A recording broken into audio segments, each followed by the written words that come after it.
যেহেতু আজি ভাৰতবৰ্ষৰ ৮০তম স্বাধীনতা দিৱস আৰু এই ৮০তম স্বাধীনতা দিৱস উদযাপন কৰিব পাই আমি দেশবাসী হিচাপে খুব গৌৰৱান্বিত অনুভৱ কৰিছোঁ। আমি সংযুক্ত বড়ো গণমঞ্চ UBPO চমুকৈ ওই স্বাধীনতা দিৱসৰ আন্তৰিক শুভেচ্ছা সকলো দেশবাসীক মই জনাইছোঁ। আৰু এইবাৰ যেহেতু থিম হৈছে বিকশিত ভাৰত, এবার বিকশিত ভারতের উপর গুরুত্ব দিয়া হয়েছে যেহেতু স্বদেশী প্রযুক্তি 6G পরীক্ষণ সেমিকন্ডাক্টর মিশন AI হিউজ পরিবর্তন মিশন লাইফ সৌরশক্তি চালিত গাঁও গ্রিন হাইড্রোজেন মিশন আত্মনির্ভর প্রতিরক্ষা এইবার প্রথমবারের বাবে রাষ্ট্রপতি ভবনত ব্যবহার হওয়া সকলো সঁজুলি ভারতে সঠিকভাবে নির্মাণ করা হব যেহেতু এটা আমার কারণে খুব গৌৰৱান্বিত দেশবাসীৰ কাৰণে এটা গৌৰবেৰ বিষয়।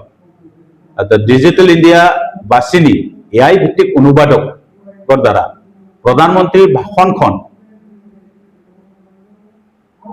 22টাতকৈ অধিক ভারতীয় ভাষাত যেহেতু রিয়েল টাইম অনুবাদ করা হব, যার ফলত প্রতিজন ভারতীয় নিজের মাতৃভাষাত বিকশিত ভারত 2047 দৃষ্টিভংগী আমি সকলে বুঝিব পারি।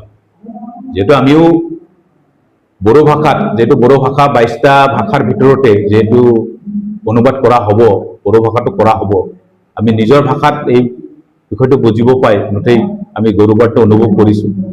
এই স্বাধীনতা সপ্তাহত 2026 ইয়ং লিডাৰ্স ডায়লগৰ আয়োজন কৰা হৈছে যেহেতু ইয়াত জেনজি আৰু যুৱ উদ্যোগী সকলে কৃষি ফিটনেস আৰু ষ্টাৰ্ট আপ ক্ষেত্ৰত নিজৰ সমাধানসমূহ পোনপটীয়াকৈ উপস্থাপন কৰিব পাৰিব।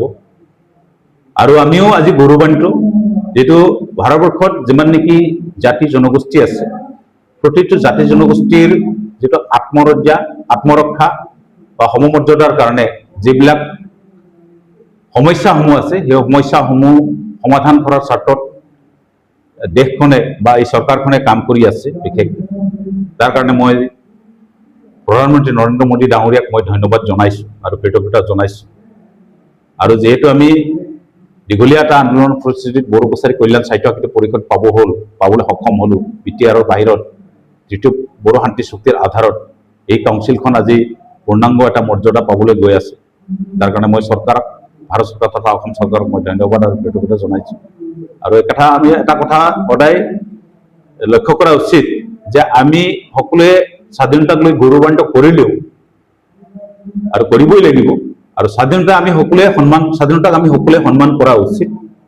আৰু আমাৰ স্বাধীনতা উপভোগ কৰোঁতে যাতে কাৰোবাৰ স্বাৰ্থত ব্যাঘাত নহয় এই দৃষ্টিভংগী সকলোৱে ৰখা উচিত বুলি মই ভাবোঁ।